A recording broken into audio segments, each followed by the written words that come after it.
მე მინდა განცხადება გავაკეთო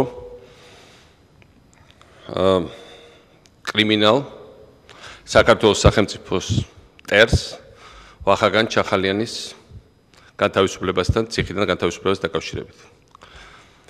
როგორც გაირკვა, ეს ადამიანი განთავისუფლეს სომხეთის კათოლიკოსის გარეგინ მეორის თხოვნით, რომლითაც მან მიმართა საქართველოს პრემიერ-მინისტრს.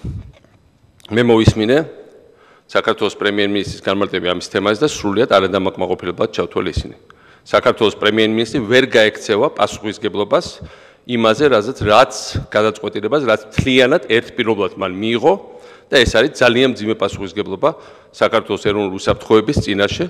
მან მე ვფიქრობ დაუშვა მძიმე გადაცდომა, რომელიც ძალიან ცუდად შემოუბრუნდება ქართველ ერს, საქართველოს სახელმწიფოებრიობას უახლოესი კვირეების, თვეების და წლების განმავლობაში. ამ ადამიანს, ჩახალიანს და მე არ მინდა ხაზი გავუსვა მის ეთნიკურ წარმომავლობას, იმიტომ რომ ამას მნიშვნელობა არ აქვს.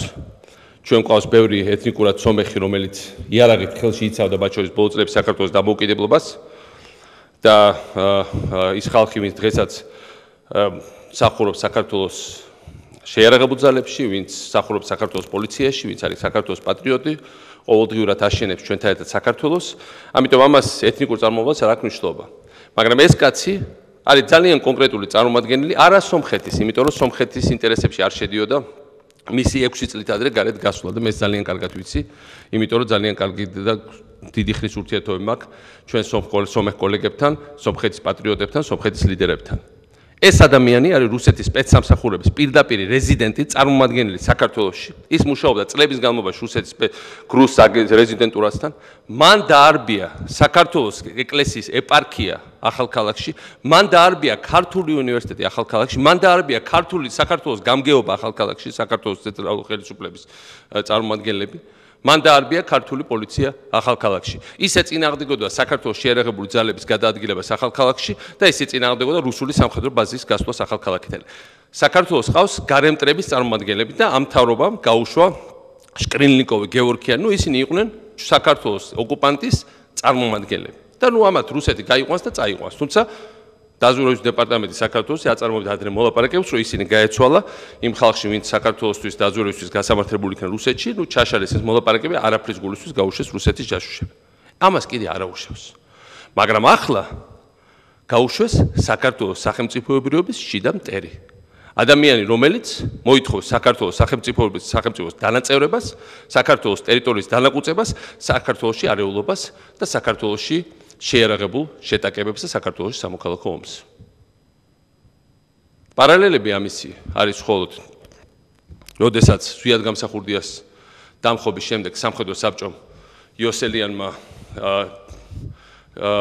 კიტოვანმა და სიგუამ გაუშვეს ტოროს კულუმბეკომი, ადამ ნიხასის ლიდერი და ამას მე მოყვა შედეგები. ჩახალიანის ერთადერთი პარალელი, რაც მახსენდება, არის ვლადისლავ არძიმბა. ეს არის ზუსტად ამ მასშტაბის კრიმინალი და ამ მასშტაბის დამნაშავე. და ეს ჩვენმა სამართალდაცვამ სტრუქტურებმა ძალიან კარგად იციან. ეს ინფორმაცია ქონდა პარლამენტს, ჩვენ მათ მივაწოდეთ. ეს ინფორმაცია ქონდა იმ ხალხს, ვინც აკეთებდა ამნისტიას, ეს ინფორმაცია ქონდა საჯელახსოვრებო სამინისტროს, მაგრამ ნუ ეცდება პრემიერ-მინისტრი მათ გადააბრალოს რამეთ. ეს იყო მისი გადაწყვეტილება. და ეს იყო მისი გადაწყვეტილება, რომელიც არ იყო ნაკარნახები საქართველოს ეროვნული ინტერესებით და მომიტევოს ყველა, მათ შორის მის პოლიტიკურმა თაყვანისმცემლებმა, მაგრამ მე გამოთქო ვარაუდს, რომ ეს დაკარნახები იყო კონკრეტული უცხოური ძალის საამებლად. მაგრამ მას უნდა ახსოვდეს, რომ ის უცხოური ძალის წარმომადგენელი კი არ არის, ეს საქართველოს პრემიერ-მინისტრი და საქართველოს ინტერესებიდან უნდა მოქმედებდეს. ძალიან მძიმე რა მოხდა და მე მინდა უბრალოდ მიმართო ჩვენ თანამემამულეებს ასე ჯავახეთში. ჩვენ შევინარჩუნოთ სიმშვიდე, სიწყნარი, არ ავყოთ პროვოკაციებს. მე ვიცი, რისთვის უნდა რუსეთს ასევე ჩახალიანის გამოშვება, უნდა იმისთვის, რომ თქვენი ძრო შენდება ძალიან დიდი რკინიგზა ჯავახეთის. ეს არის რკინიგზა, რომელიც შეერთებს საქართველოს ევროპასთან. რუსეთმა ჩაგვეკეთა ჩვენ აფხაზეთთან, აფხაზეთის კონფლიქტი. ამისთვისაც უნდოდა ფაქტობრივად იზოლაცია მოახდინა ჩვენი დანარჩენი სოფლიოდან, იმიტომ რომ რკინიგზა იქიდან გადიოდა, რა თქმა უნდა, რუსეთის გავლით, მაგრამ ევროპისკენ.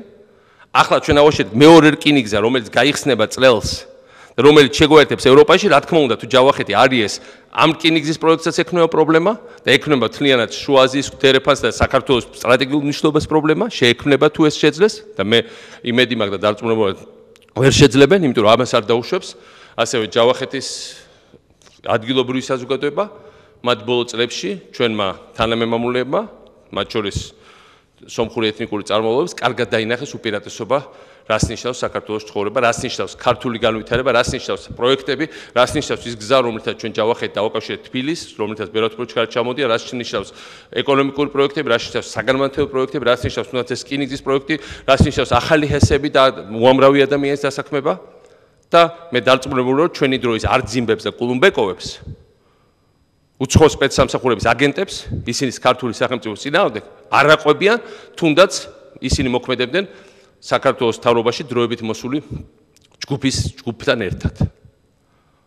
და კიდევ მეორე არ შემიძლია არ ვაპირებდი ამაზე, მაგრამ არ გავაკეთო კომენტარი პრემიერ-მინისტრის განცხადებასთან დაკავშირებით, რომელიც მან დავოში გააკეთა, სადაც ის ჩვეულებრივ როცა ჩადის ადამიანი დავოში, ეს არის მსოფლიო ეკონომიკური ფორუმი, ის მოუწოდებს, რომ ის წარმოადგენს თავის ქვეყანას, უყვება რა კარგია თავის ქვეყანა, რათა ამ ქვეყანას შეიდოს ინვესტიციები. დღეს პრემიერ-მინისტრმა ამაყად მოყვა, თუ როგორ მოუყვა ის რომ საქართველოს არის სოფლიო რეიტინგებში მე-9 ადგილზე, მაშინ როცა რუსეთი არის 129-ზე, რომ ეს ყველაფერი არის ტყუილი. და ეს ყველაფერი არის სააკაშვილის მიერ ხელოვნურად მოგონილი. და ამას ის ამბობს დიდი ღიმილით და ძალიან ბედნიერად, რომ მან შეატყობინა სოფლიოს სიმართლე, მან შეატყობინა სოფლიოს ინვესტორებს თურმე, რომ როგორ მოვატყუეთ ჩვენ სოფლიო, რომ ეს ყველაფერი რომ საქართველოს კარგი ინვესტიციების ჩადება, რომ საქართველოს ეკონომიკა უნდა განვითარდეს, სამუშაო ადგილები უნდა შეიქმნას, რომ ჩვენ ხალხს ხელი უნდა გაუმართონ, რომ ფული უნდა შემოვიდეს, რომ ტურიზმი უნდა იყოს, რომ მშენებლობა უნდა განვითარდეს, რომ ახალი რაღაც ობიექტები უნდა გაჩნდეს. ამას ყველაფერს საფუძველი არ ქონია. ქვეყნის მთავრობის ლიდერი უნდა დადიოდეს უცხოეთში და ამას ყვებოდეს. და ეს უნდა იყოს გზავნილი სოფლიო ინვესტორებისადმი, რომ ყველაფერი ეს არის ბლეფი და ამიტომ შესაბამისად დასკვნა უნდა გაკეთდეს, რომ ამ ქვეყანაში ფულის შედებას აზრი არ აქვს. აბა ეს დასკვნა იქნება ბუნებრივია, როცა ამას ეუბნები საერთაშორისო ინვესტორებს, ხო? მე ალბათ უკვე აღარაფერი აღარ მესმის ამ ქვეყნად.